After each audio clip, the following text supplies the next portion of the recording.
Selamat sore, saya mau menanyakan, apa bedanya coding dan informatika biasa? Apakah semua anak ini harus belajar ini? Kemudian bagaimana ketika anak dengan disabilitas bisa belajar coding? Jadi coding ini kan sejatinya mengacu pada salah satu praktek pemrograman ya, atau sama sesuai dengan namanya coding. Itu kan memberi instruksi kepada komputer dan begitu ya.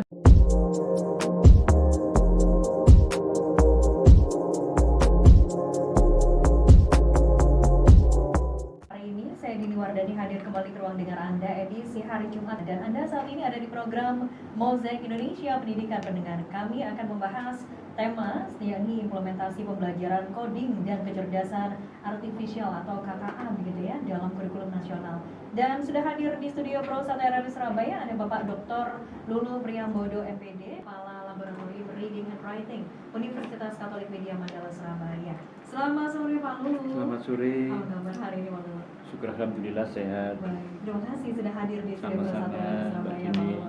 Kemudian ada juga Ibu Dr. Elizabeth Pratidina Fonda Noviani MS. Beliau adalah Kepala Laboratorium Fisika Universitas Katolik Widya Mandala Surabaya. Selamat sore Ibu Elizabeth. Selamat sore. Apa kabar hari ini? Puji syukur sehat. Baik, terima kasih sudah hadir di studio Pro 1 RRI Surabaya. Dan juga ada Pak Antoni Wijaya SPD MSI. Beliau adalah dosen prodi pendidikan fisika Universitas Katolik Widya Mandala Surabaya. Selamat sore Pak Antoni. Selamat sore. Apa kabar hari ini Pak Antoni? Alhamdulillah sehat. Baik, terima kasih. Sesaat lagi kita akan berbincang begitu ya dalam program Mozaik Indonesia Pendidikan dengan tema implementasi pembelajaran coding dan kecerdasan artifisial atau KKA dalam kurikulum nasional setelah satu ini.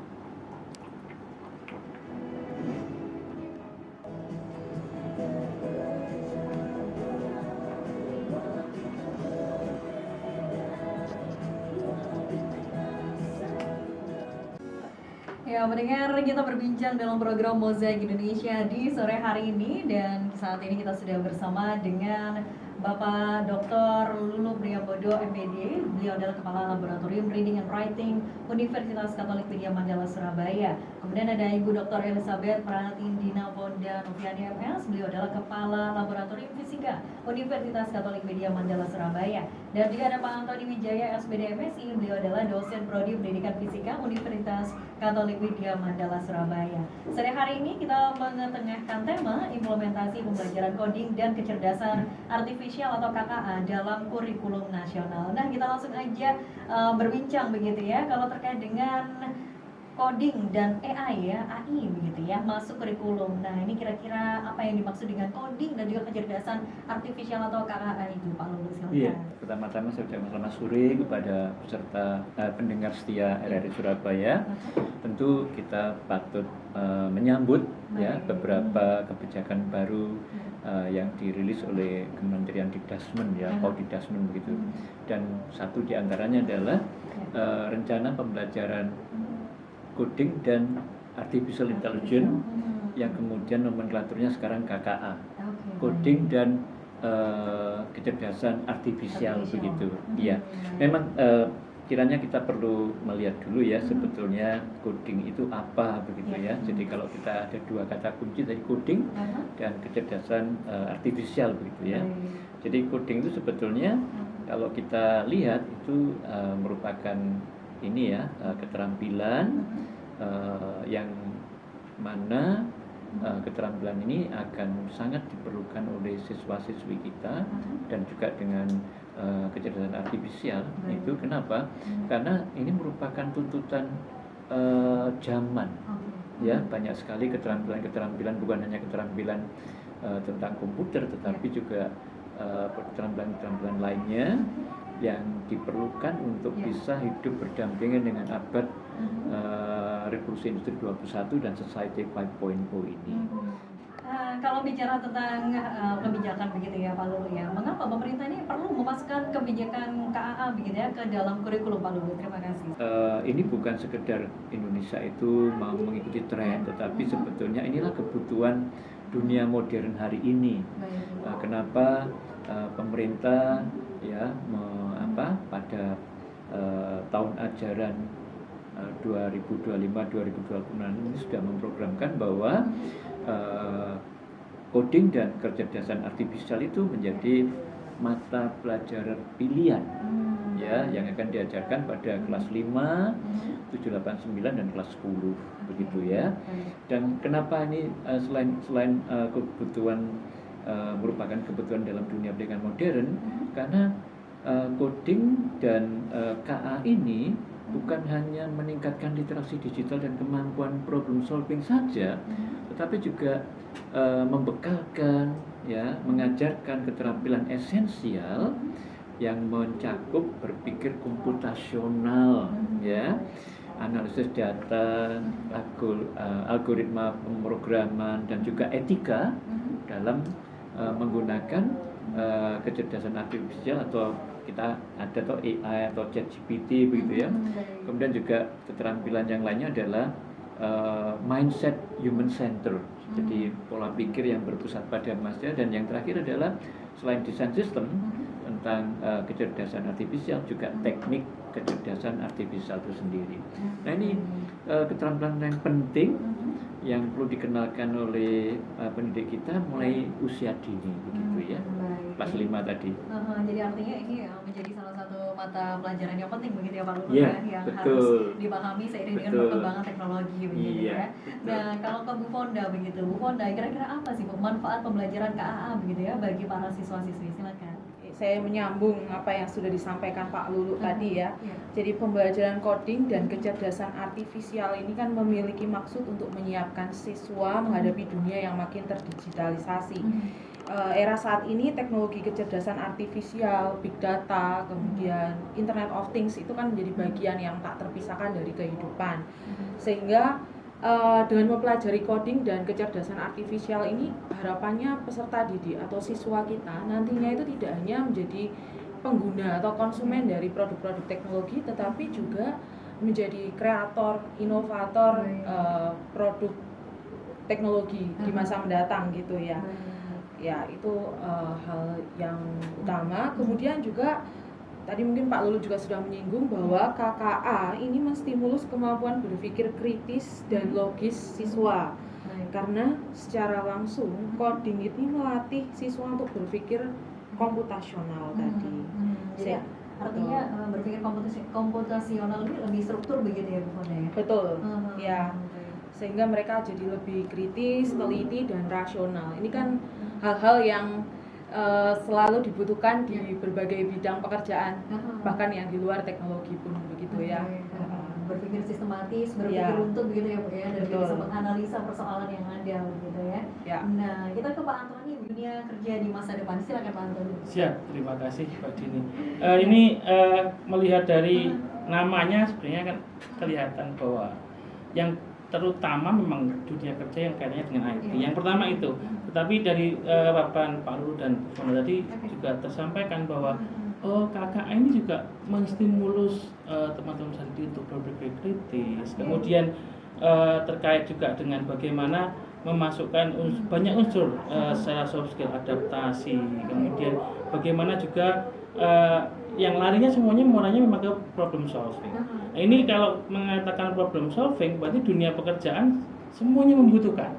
Nah, ketika mungkin sekarang berpikirnya yang lalu sebenarnya sudah ada kurikulum yang baik menuntut itu, yang ternyata terbentuk hal yang baik juga terkait dengan kemampuan pemecahan masalah.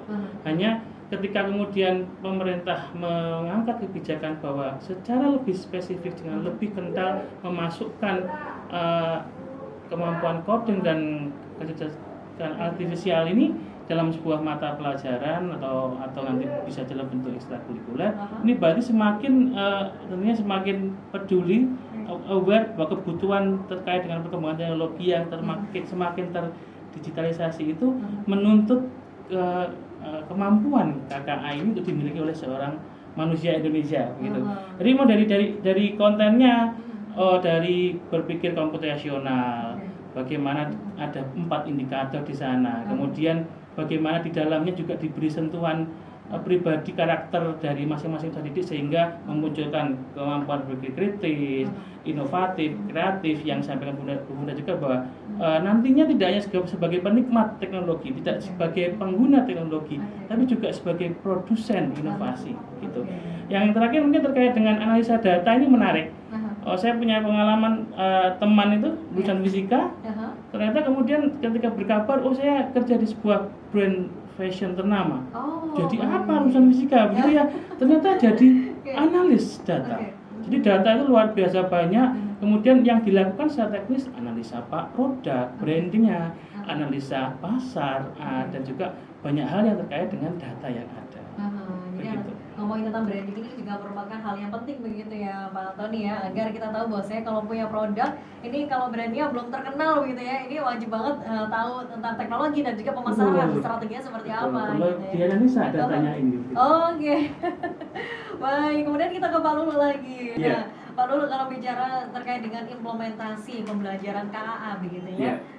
apa yang telah dilakukan Kemendikdasmen ini Pak Lulu, atau apa aja strategi pemerintah yang telah dilakukan untuk mengimplementasikan pembelajaran coding dan juga kecerdasan artifisial? Silakan Pak. Iya, yang pertama tentu setiap kali pemerintah itu akan menerbitkan, mengeluarkan sebuah kebijakan, itu pasti diawali dengan naskah akademik. Oke. Ya, jadi sudah ada naskah akademik pembelajaran KKA tadi itu ya, di mana dijelaskan begitu bahwa apa namanya, antara dua tadi ya, bahwa kecerdasan artifisial itu sebetulnya kan merujuk pada bidang ilmu yang fokus ya pada pengembangan sistem yang mampu menjalankan tugas-tugas yang biasanya membutuhkan kecerdasan manusia begitu ya. Tapi pada sisi tertentu kecerdasan artifisial itu juga bisa digunakan secara personal begitu ya, sesuai dengan kebutuhan belajar. Jadi misalnya bahwa kalau kita menggunakan AI, ChatGPT itu kan sebagai trigger, inspirasi, alat ya. Oke. Kemudian juga KA pun juga bisa dianggap sebagai sebuah materi pembelajaran. Nah, itu naskah akademik. Tentu di sana kan ada apa namanya, rekomendasi-rekomendasinya begitu. Nah, kemudian tentu kebijakan ini hanyalah tinggal kebijakan Mbak Dini kalau tidak ada SDM yang disiapkan. Nah, sampai baru-baru ini begitu ya, pemerintah dalam hal ini adalah Kementerian Pendidikan Dasar dan Menengah begitu, itu menerbitkan keputusan Direktur Jenderal Guru dan Tenaga Kependidikan ya, itu terkait dengan petunjuk teknis pelaksanaan coding, pelatihan coding dan kecerdasan artifisial. Untuk siapa? Guru-guru yang akan diberikan TOT, Training of Trainer. Nah, guru-guru inilah itu bisa widya iswara, dosen, guru-guru yang mempunyai kemampuan IT, termasuk juga apa namanya, guru-guru yang lain begitu. Beliau dikarantina selama beberapa waktu begitu, kemudian diberi muatan-muatan pembelajaran tentang KKA, kemudian tentang strateginya, implementasinya, dan juga peningkatan kompetensi guru. Nah, itu disiapkan SDM-nya. SDM inilah nanti yang akan memberikan pelatihan kepada guru-guru yang ada di sekolah-sekolah. Itu tahapannya. Artinya nggak cuma anak-anak sekolah aja belajar ya Pak Lulu ya, gurunya juga. Gurunya dulu, karena ini kan sesuatu yang baru ya, sesuatu yang baru, walaupun guru-guru sudah tahu sebagian itu tentang pembelajaran untuk ini ya, TIK, teknologi informasi itu ya. Tapi bagaimana menghadirkan coding dan kecerdasan artifisial dalam sebuah proses pembelajaran ini kan perlu pengetahuan bersama, keterampilan bersama yang diperlukan untuk itu. Begitu. Menyiapkan sarana dan juga prasarana sekolah serta SDM atau pendidik ya yang sudah memadai. Silakan Bu Fanda. Tadi Pak Lulu juga sampaikan bahwa Kemdikdasmen ini sudah menerbitkan naskah akademik. Itu menunjukkan keseriusan pemerintah untuk mendukung pembelajaran coding dan kecerdasan artifisial ini tentunya ya. Namun kita juga perlu menyadari realitas di lapangan. Kalau menurut data pokok pendidikan atau Dapodik 2024 itu ternyata sebagian besar sekolah ini memang sudah memiliki akses listrik dan internet serta setidaknya memiliki 1 unit komputer. Namun jika ditelisik lebih dalam, data menunjukkan hanya 22% SD yang memiliki komputer lebih dari 15 unit. Jadi seluruh Indonesia itu baru 22%. Nah, maka jumlah ini dirasa sangat kurang memadai jika dibandingkan dengan rata-rata jumlah siswa SD. Pada jenjang menengah SMA itu baru 69%, kemudian SMK 60%. Lalu persoalan utama juga yang dihadapi sebetulnya adalah kesenjangan akses terhadap perangkat digital.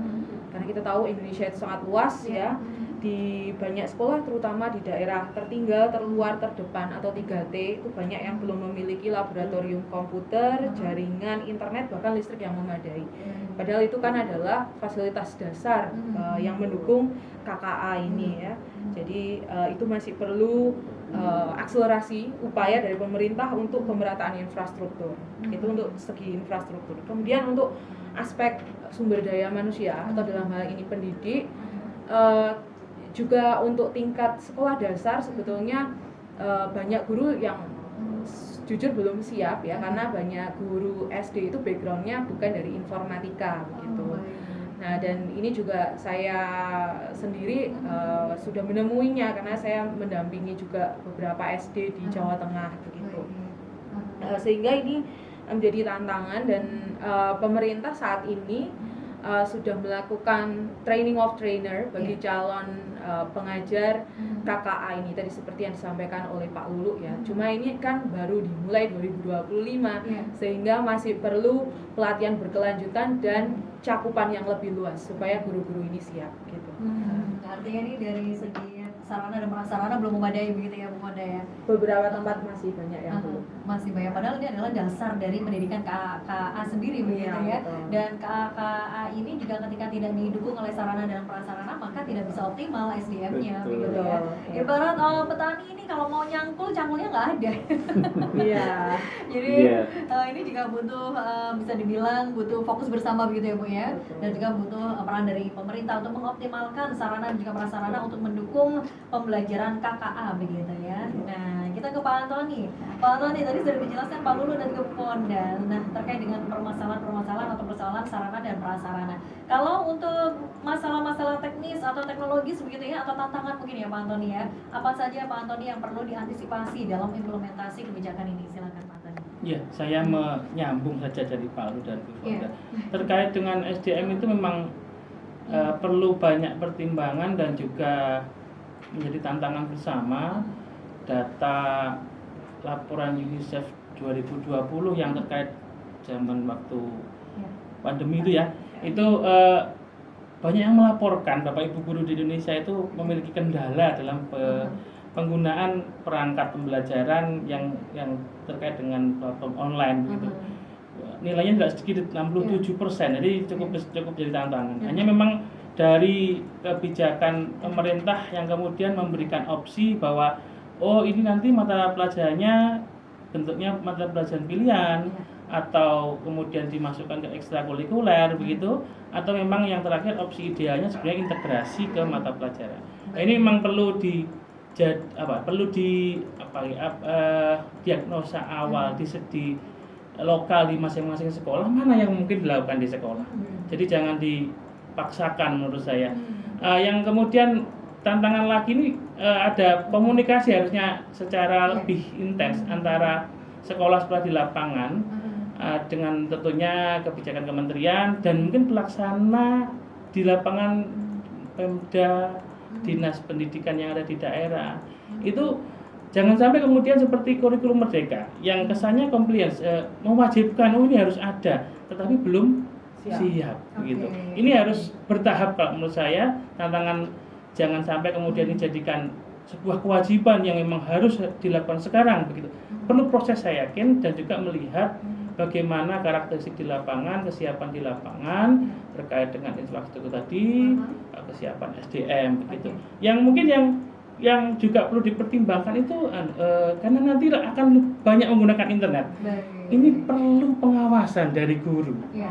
Gurunya betul-betul fasilitator yang harus jadi fasilitator yang komplit, termasuk jadi pengawas begitu. Oke. Pengawas yang menurut saya harus juga melihat level anak-anak SD, pengawasannya harus bagaimana, SMP, SMA akan berbeda.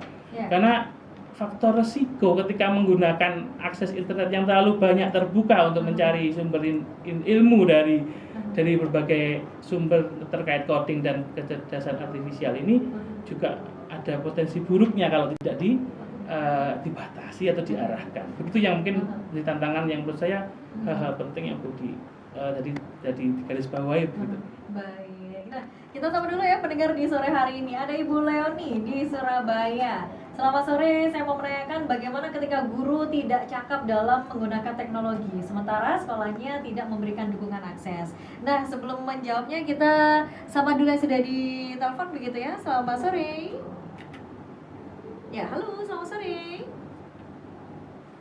Ya, selamat sore. Halo. Oke. Waduh, ini udah kenceng, udah 3 kali manggil nih. Baik. Ya, silahkan Bang Kobar. Ya. Selamat sore. Selamat sore Bapak Kobar. Begini, pertanyaannya itu tadi kita bicara masalah pendidikan ya. Ya. Di lembaga yang Anda bicara tadi itu lembaga yang bisa dipandang mata. Oke. Bagaimana lembaga yang tidak bisa dipandang mata? Oke, baik. Anda pasti mengerti. Oke, baik. Itu aja? Lembaganya gimana caranya? Aha. Iya. Apa yang Anda katakan tadi? Ya, siap. Yang berilmiah. Aha. Jadi, terima kasih. Terima kasih Bang Kobar. Oke, Iya. artinya biasanya kan ada di lembaga-lembaga yang mungkin bisa dibilang benefit begitu ya Pak Lulu dan juga Pak Antoni Iya. dan Fonda. Silakan. Bagaimana ketika lembaganya ini, sekolahnya ini bisa dibilang sekolah ya biasa-biasa saja dengan fasilitas yang terbatas begitu ya, tapi semangat anak-anak ini sangat tinggi. Biasanya ada di beberapa daerah pedalaman begitu, atau mungkin bahkan di Indonesia atau mungkin di Jawa Timur begitu ya, itu juga masih ada di sekolah-sekolah mungkin di kawasan pedesaan begitu. Silakan Pak Lulu, silakan. Sekalian saya mau izin menjawab Ya. pertanyaan Ibu Leoni dari tadi ya? Ibu Leoni ya tentang bagaimana bila mana guru Oke. itu belum siap ya, Nah. dan sekaligus juga Pak Kobar tadi Iya, ya, benar. pendengar setia ini ya, yang menanyakan tentang bagaimana bila sekolah itu katakanlah belum siap ya. Iya. Ya saya paham pertanyaannya ini. Ya, jadi begini. Kembali kepada filosofinya begitu ya, kalau memang kebijakan ini tentu saja kan pemerintah merancangnya itu adalah untuk semua. Oke. Kemarin waktu pemerintah itu menerbitkan naskah akademik pembelajaran mendalam, itu adalah menuju pendidikan bermutu untuk semua. Baik. Nah, artinya apa? Tentu tidak peduli dimanapun berada, strata sosialnya apa, latar belakang ekonominya, harus mendapat bagian dari kebijakan yang tentu saja bernawa itu baik ini begitu ya. Bahwa akan ada tadi sudah dijawab oleh Bu Ponda gitu ya, dan juga Pak Antoni, kalau ada guru yang tidak siap, itulah tugas pemerintah untuk menyiapkannya. Memang secara bertahap ya. Yang pertama digarap adalah fasilitatornya, kemudian guru-gurunya baru bisa down to earth. Guru-guru melaksanakan pembelajaran KKA yang bersifat pilihan ini kepada siswa-siswi. Tentu juga sekolah-sekolah yang katakanlah mungkin masih belum siap sepenuhnya ya secara bertahap, tapi juga kalau perlu memang pemerintah juga harus mengakomodasi, memfasilitasi kebutuhannya. Terutama ini kan tantangannya sebetulnya kan pendekatannya itu yang pertama adalah unplug ya, jadi pembelajaran KKA ini bisa unplug itu tidak menggunakan alat ya, tapi bisa menggunakan permainan begitu ya, dan kegiatan-kegiatan yang lain. Kemudian kalau plug itu tentu menggunakan perangkat komputer ya, aplikasi, dan ada juga yang internet based ya, bisa daring dan seterusnya. Nah, sehingga sekolah-sekolah yang katakanlah kondisinya tidak mendukung bisa menggunakan unplug tadi itu, dan secara pendekatan bisa. Tapi tentu saja karena ini sudah era digital begitu ya, tentu sekolah-sekolah yang tadi seperti yang Bang Kobar sampaikan haruslah ya, mendapat perhatian dari pemerintah supaya ada dukungan minimal, ada akses internet, begitu ya. Karena dengan adanya internet itu sekolah itu makin terjangkau dan makin ya quote-unquote murah, bisa bersaing ya, gitu ya Pak betul, dan bisa dinikmati oleh siapapun, termasuk di daerah T3T. Oke, Begitu Mbak baik, Dini. di daerah. Ya. Pertanyaan yang sama mungkin saya ajukan juga ke Bu Fonda. Silakan Bu Fonda. Bagaimana ketika guru tidak cakap dalam menggunakan teknologi sementara sekolahnya tidak memberikan dukungan akses? Oke, ya. Sambil menunggu ini ya program training dari pemerintah yang cakupannya masih sangat terbatas, saya juga pendidik, kita juga sering melakukan pengembangan diri dari kursus-kursus online yang gratis. Ya, ada beberapa platform yang bisa dipakai untuk belajar coding dan AI untuk pemula. Misalnya itu ada Coursera, itu banyak kursus gratis dari beberapa universitas di Indonesia maupun di luar negeri, lebih banyak di luar negeri sebetulnya. Ataupun juga dari YouTube tutorial, ada belajar coding untuk pemula gitu ya, misalnya di searching aja itu bisa. Ataupun juga program lain itu selain dari Kemdikbud, sebenarnya Kominfo itu juga ada program pelatihan ya, namanya kalau tidak salah ya yang periode lalu itu namanya adalah Digital Talent Scholarship. Nah, itu mungkin juga bisa dimanfaatkan oleh para pendidik untuk mengembangkan diri. Gitu. Baik, Ya. artinya ini para pendidik ini juga harus ada inisiatif begitu ya Bu ya? Ya. Ada inisiatif dan juga ada keinginan untuk bagaimana caranya bisa mengisi gelas kosong. Artinya bagaimana caranya bisa mendapatkan ilmu-ilmu meski di luar dari sekolah begitu ya Bu ya. Nah, kita ke Pak Antoni, pertanyaannya sama mungkin ya. Nanti menanggapi pertanyaannya Bang Kobar dan juga Ibu Leoni. Silakan Pak Antoni, bagaimana ketika akses ini masih terbatas begitu ya? Sementara sekolahnya ini juga tidak memberikan dukungan akses dan gurunya ini masih belum cakap menggunakan teknologi. Silakan. Saya sepakat dengan yang disampaikan Pak Lulu bahwa dengan ketika kemudian kebijakan ini diangkat, berarti harus ada dukungan untuk terlaksananya kebijakan. Hanya kemudian ketika menunggu, ini kan menunggu, pastikan menunggu lah, tidak semuanya bisa terpenuhi begitu dalam waktu singkat. Unplug yang disampaikan Pak Lulu tadi juga saya pikir menjadi salah satu alternatif yang bisa dilakukan dalam proses menunggu ini. Kalau kita berbicara salah satu komponen dari KKA ini, itu ada berpikir komputasi, computational thinking yang kemudian terdiri dari 4 indikator. Ini dalam prakteknya kami pernah mendampingi beberapa guru itu untuk mengintegrasikan dalam pembelajaran. Artinya bahwa berpikir computational thinking, berpikir komputasi sebagai sebuah skill yang menjadi bagian dari KKA, itu bisa dilatihkan dalam proses pembelajaran dalam bidang pelajaran apapun, tetapi di dalamnya itu dilatihkan 4 indikator ini yang kemudian bisa dalam arti menjadi modal awal. Nantinya harapannya memang mungkin dianggap kurang afdol kalau tidak memprogram langsung ya. Hanya ini menjadi dasar yang kuat pemikiran perkembangan pemikiran peserta didik untuk kemudian dapat terjun secara langsung bertemu dengan yang plak begitu. Nah, ya. Jadi yang sementara ini semoga juga didengar ya, saya yakin bahwa ini perlu sokongan dana, sokongan fasilitas. Sementara menunggu yang unplug jalan dulu, saya pikir akan lebih maksimal juga. Jadi memberikan dasar yang kuat secara konsep, kemudian dipraktekkan. Sama halnya dengan beberapa pilihan metode pembelajaran, project based atau kemudian gamification, yang kalau dari TK atau lebih awal itu saya lihat beberapa di internet itu banyak sekali yang ini belajarkan KKA sebenarnya, kayak hanya mengurutkan pengurutan, pemaduan warna. Ini sejak dini harus dilatihkan. Sama halnya ada beberapa penelitian dan juga terkait dengan menyadari urgensi KKA ini, itu KKA ini bisa kemudian disejajarkan dengan kemampuan dasar sejenis membaca, menulis, berhitung. Ini kemampuan basic skill of life begitu, yang harus secara tentunya lebih dini mengajarkannya akan lebih baik. Begitu Mbak Dini. Baik. Ya. Sama dininya saya. Baik, nah kita sama dulu yang ada di WhatsApp Rosa Terani Surabaya. Selamat sore, saya Sugeng dari Mulyosari mau bertanya mengenai KKA. Jika KKA ini dikenalkan sejak SD, apakah tidak ada risiko siswa menjadi lebih banyak terpapar perangkat digital? Silakan. Nah, mungkin Pak Lulu mungkin ya. Iya, seperti tadi sudah saya sampaikan ya.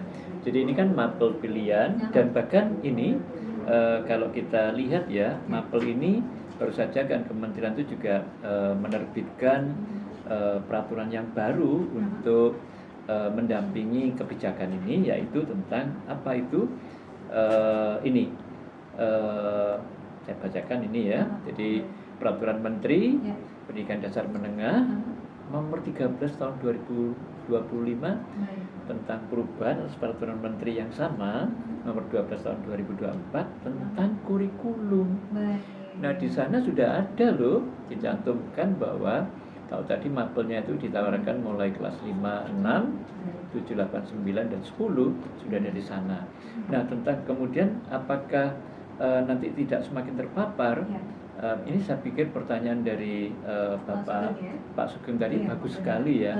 Nah, tentu untuk antisipasi itu yang akan dibekalkan oleh pemerintah bukan hanya keterampilan literasi, tapi juga keterampilan dasar yang lainnya, termasuk tadi adalah etika penggunaan KA. Oke, baik. Nah, tentu itu yang akan memagari ya bagaimana karena terpapar. Justru itulah semoga dengan adanya KKA ini siswa-siswi makin bijak, makin tahu bagaimana hidup berdampingan dengan ini kan suatu keniscayaan ya, berdampingan dengan teknologi begitu. Nah, Bu Fonda, kita tahu bahwa saya sebagai pendidik itu kan biasanya kalau guru SD itu Bu Fonda kan tidak memperbolehkan anak-anak di usia di bawah 8 tahun untuk menggunakan gadget ya Bu Fonda. Ya, betul. Nah, sementara dengan adanya KKA ini ketika dikenalkan sejak SD, nah ini apakah ada risiko siswa ini menjadi lebih banyak terpapar perangkat digital atau mungkin terpapar konten-konten digital dan juga harus lebih dulu cakap menggunakan gawai? Silakan Bu Fonda. Oke, baik. Jadi sebetulnya pengenalan coding di sekolah dasar ini tidak serta-merta berfokus pada pengembangan program di komputer semata. Tetapi pengenalan coding ini bisa dimulai secara tadi yang disebutkan oleh Pak Lulu adalah unplug. Artinya tanpa penggunaan perangkat digital ya. Jadi di sini tujuannya adalah mengenalkan konsep-konsep pemrograman dasar melalui aktivitas non digital. Bisa dengan teka-teki, permainan dan tantangan dan lain-lain. Nah, ini harapannya melalui aktivitas tadi itu siswa bisa mengembangkan pemecahan masalah, logika dan mungkin pengurutan juga yang itu adalah konsep-konsep dasar dari coding. Ya, begitu. Nah, mungkin bagi pendengar yang masih belum paham, unplug itu apa sih? Apa bedanya dengan aplikasi? Mungkin bisa dijelaskan. Ya, baik. Pendekatan untuk coding itu kan bisa plug dan unplug. Nah, kalau unplug itu tanpa menggunakan perangkat digital, plug menggunakan perangkat digital. Nah, untuk yang tanpa perangkat digital, kita bisa misalnya itu memberikan aktivitas ke siswa. Kalau untuk yang pendidikan usia dini, sebetulnya prinsip informatika atau coding itu bisa sesederhana mengurutkan benda dari yang ukurannya kecil ke besar. Semacam itu. Kemudian mengklasifikasikan benda berdasarkan warnanya. Itu sudah termasuk prinsip-prinsip dalam informatika. Atau mungkin nanti untuk tingkatan kelas yang sudah agak lebih besar lagi ya, SD mungkin kelas 4, 5, mungkin bisa dikasih tantangan kayak misalnya dikasih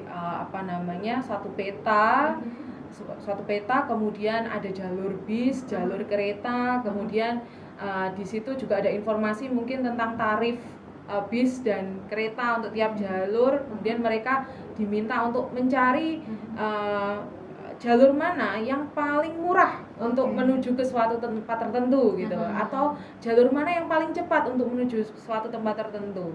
Nah, di dalam proses itu siswa ini kan ada banyak elemen berpikir komputasional yang digunakan, misalnya dekomposisi karena dia memecah data tadi tarif ataupun data jalur yang digunakan gitu ya. Kemudian juga menyusun rute. Nah, itu kan sebetulnya sama saja dengan menyusun pola dan juga algoritma yang efisien gitu. gitu Oke, ya. jadi unplug dan plug ini bedanya seperti itu begitu Iya, ya, Bu Nana ya. iya. Jadi bagi pendengar yang masih penasaran apa sih? Nah, Plug dan plug. unplug dan plug. Oke, mungkin pertanyaan Pak Sugeng ditanyakan juga ke Pak Antoni begitu ya. Nah, ketika siswa ini Pak Antoni lebih banyak terpapar perangkat digital, pernah nggak sih Pak Antoni melihat maksudnya, oh anak SD ini udah sukanya main gawai aja, padahal mereka ini menggunakan gawai ini sebagai sarana untuk pendidikan, tapi kan yang namanya orang tua kan tidak semuanya mengerti, apalagi ketika jalan-jalan ke mall lah ya, atau mungkin jalan-jalan kemana, lihat kok anaknya SD kok sudah dipegangin HP sih. Silakan Pak Antoni. Iya, menarik ini. Ini saya juga kebetulan anak saya juga masih kecil ini. Oke, baik. Pengalaman pribadi. Ya, saya pikir tentunya terkait dengan beberapa kebijakan. Kemudian kalau kita melihat lebih spesifik kemampuan skill yang ingin dilatihkan dari teman-teman sejak dini begitu, itu memang perlu kerjasama banyak pihak. Tadi ketika kami berbincang di mobil itu, Iya. Pak Lulu menyebutkan suatu hal yang menurut saya menarik. Jadi kalau mungkin melenceng sedikit ya. Jadi kalau guru itu orang tua kedua di sekolah ya Pak. Iya. Nah, jadi orang tua itu juga guru kedua di rumah begitu. Jadi harus ada kerjasama begitu ya. Artinya bahwa kalau ini saya arahkan kepada penggunaan gadget itu tentunya perlu pengawasan atau batas yang disepakati mungkin dengan anak itu terkait dengan penggunaan gawai, fungsinya mengarah kemana sesuai dengan usia begitu. Yang tentunya kalau dari kebijakan KKA ini memang sudah yang disampaikan Pak Luhut mengenai keputusan Menteri tadi mulai disampaikan di kelas 5. Ini mungkin pertimbangan tentunya para ahli yang mengangkat kebijakan ini penuh pertimbangan. Kenapa kok mulainya kelas 5 gitu? Karena memang belum dewasa, tetapi ini bisa diberikan pembelajaran KKA dengan unplug. Memang sarannya kalau yang SD unplug. Jadi yang SD itu sarannya unplug, masih menggunakan gamification sebagai model pembelajaran atau project based learning, atau menggunakan lembar kerja yang Bu Ponda ceritakan. Oh, ada beberapa aktivitas anak kecil. Baru di level SMP dikenalkan sedikit, dikatakan di keputusan itu ada menggunakan program sederhana Scratch begitu, yang bentuknya programmingnya bukan teks tetapi blok begitu. Seperti itu. Jadi artinya kan hanya tinggal ceklik belum mikir yang rumit begitu. Tapi kalau memang untuk teman-teman SD disarankan dalam bentuk aktivitas yang di dalamnya melatihkan 4 hal yang mungkin kalau kaitan dengan computational thinking, ada 4 hal tadi: abstraction, fokus, kemudian decomposition, memilah-milah masalah jadi lebih kecil, kemudian pattern recognition, mengenal pola, membuat generalisasi, kemudian dan algoritma thinking yang terkait dengan bagaimana menyusun solusi sebuah masalah. Jadi ini harus diimplikasikan, diintegralkan dalam sebuah pembelajaran yang di dalamnya ya begini kan, pendidikan itu kadang-kadang baru kita sadari 10 tahun yang akan datang. Jadi sekarang itu belajar nggak ngerti kalau belajar itu. Tapi di dalam deep heart-nya, dalam otaknya yang paling dalam itu sebenarnya mengendap, dan kemudian ketika itu di-recall, saya yakin nantinya ketika membutuhkan kemampuan yang berpikir komputasional akan mudah ditarik kembali jika mungkin saat dini itu sudah mengendap dengan baik. Artinya ini Gitu. tidak ada salahnya untuk mengenalkan begitu ya Betul, Pak ya. betul. Hanya sekadar Caranya tapi harus dibatasi, diarahkan begitu sesuai dengan perkembangan usia. Oke, artinya ini juga harus ada pengawasan orang tua juga ya Pak Antoni ya. Baik. Nah, kemudian kita sapa dulu ada Pak Kristo di Surabaya begitu ya. Selamat sore, saya mau menanyakan apa bedanya coding dan informatika biasa? Apakah semua anak ini harus belajar ini? Kemudian bagaimana ketika anak dengan disabilitas bisa belajar coding? Nah, silakan Pak Lulu mungkin ya. Silakan. Terima kasih Pak Kristo ya. Jadi coding ini kan sejatinya mengacu pada salah satu praktek pemrograman ya, atau sama sesuai dengan namanya coding, itu kan memberi instruksi kepada komputer kan begitu ya. Jadi misalnya ada robot, chip ya, dan perangkat kecil begitu. Dan ini tentu saja dikembangkan melalui tadi pemikiran komputasi tadi itu. Dan di pemikiran komputasi itu memang diajarkan Mbak Dini 4 fundament ya. Jadi yang pertama adalah mereka diajari untuk menganalisis dekomposisi bagaimana suatu masalah, karena memang itu mendukung problem solving. Dipecah-pecah dulu, diuraikan. Kemudian setelah itu dikenali polanya. pattern recognition ya. Kemudian kalau sudah seperti itu, bagaimana cara menyolusinya, itu bicara tentang algoritma, prosedur dan aturan-aturannya lagi gitu ya. Kemudian satunya lagi apa Pak Tony? Iya, abstraksi itu untuk keterampilan untuk memilah mana yang relevan, mana yang tidak gitu. Itu untuk coding ya. Tapi kalau untuk informatika lebih teknis lagi ya Pak Tony ya, yang diajarkan untuk siswa-siswi itu. Nah kemudian boleh saya tambahkan tentang pertanyaan selain dari Pak Kristo dan juga pertanyaan dari Bapak sebelumnya tadi itu, Pak Sugeng ya. Jadi Mbak Dini, Bapak Ibu pendengar setia RRI, kan anak-anak kita itu ada yang disebut sebagai generasi yang memang disebut sebagai digital native. Jadi native itu kan kalau bahasa Inggris penduduk asli. Jadi anak-anak ini memang lahir projot, sudah memang di lingkungan teknologi dan itu tidak bisa dinafikan. Kemudian kalau orang tua ini kan dianggap sebagai imigran karena tidak tinggal di dalam lingkungan teknologi yang sama. Tetapi Bapak Ibu guru itu diminta untuk meningkatkan literasinya supaya apa?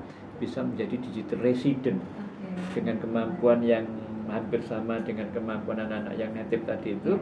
Kita bisa tinggal di lingkungan teknologi yang sama, maka disebut dengan digital resident begitu. Nah, kemudian tadi bagaimana ketika disabilitas belajar coding? Selain disabilitas juga untuk anak-anak bagaimana yang adiktif. Jadi kalau mereka tinggal di dunia digital dengan usia yang relatif lebih dini begitu, tentu bukan berarti dibiarkan ini sudah duniamu, tetap dengan pengawasan begini. Nah, tentu semoga dengan pembelajaran coding dan kecerdasan artifisial itu juga bisa menyasar untuk anak-anak itu. Baik, nah mungkin pertanyaannya yang sama ke Bu Fonda begitu ya, singkat. Baik. Bu Fonda, beda coding dan informatika, kemudian ketika teman-teman disabilitas belajar coding seperti apa? Silakan. Oke, untuk beda informatika dan coding, sebetulnya informatika ini cakupannya lebih luas ya, mencakup sistem informasi, kemudian jaringan dan sebagainya. Lalu coding itu adalah salah satu bagian dari informatika. Memang kalau di Guru Merdeka itu sebenarnya informatika sudah menjadi mata pelajaran juga, tapi saya rasa KKA ini merupakan kebijakan untuk lebih menambah porsi coding dan tentang literasi kecerdasan artifisial di sekolah begitu ya. Ketika teman-teman disabilitas belajar coding seperti apa? Ya, terkait dengan disabilitas saya rasa ini masih sangat memungkinkan, hanya saja kita perlu menganalisis ya tingkat disabilitasnya bagian mana sehingga nanti solusi pembelajarannya bisa kita pikirkan. Baik. Nah, Pak Antoni mungkin ya. Kawan-kawan disabilitas ini istimewa menurut saya. Jadi memang bagaimana ketika mendampingi tentunya juga perlu ada langkah-langkah yang menurut saya perlu dilakukan terlebih dahulu, diagnostik dulu. Jadi ketika kemudian diagnostik awal itu kita punya hasil, dari situlah kita analisa di bagian mana atau dengan cara apa teman-teman ini akan jadi bisa dibelajarkan KKA. Jadi misalkan saja ternyata kecenderungannya yang bersangkutan itu punya gaya belajar tertentu gitu. Dari sana kita bisa melihat peluang gaya belajar yang bersangkutan untuk kita coba memasukkan pembelajaran KKA dengan cara yang cocok dengan caranya yang bersangkutan. Ini perlu, saya pikir tidak bisa menjawab keseluruhan, tetapi saya pikir langkah awal untuk diagnostik, kemudian melihat kecocokan cara belajar dari yang bersangkutan sehingga bisa maksimal. Begitu menurut saya. Mungkin sebanyak closing statement begitu ya Pak Lulu ya. Saat ini sudah di menit ke-52, nggak kerasa. Silakan Pak Lulu, apa sih Pak Lulu yang pengen disampaikan? Yang pertama, kita perlu menyambut dengan baik tapi juga mengawal ya kebijakan pemerintah tentang pengenalan coding dan kecerdasan artifisial ini kepada para peserta didik kita. Tentu ini kan demi masa depan mereka ya, karena mereka hidup di zaman yang serba digital ya. revolusi industri 4.0, society 4.0, tentu harus siapkan hari ini.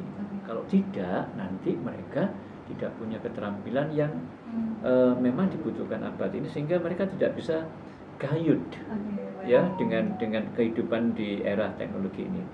Dan supaya kegiatan atau kebijakan ini dapat dilaksanakan secara komprehensif, tentu SDM, Bapak Ibu guru, kemudian sarana prasarana pendukung itu juga patut diperhatikan oleh pemerintah.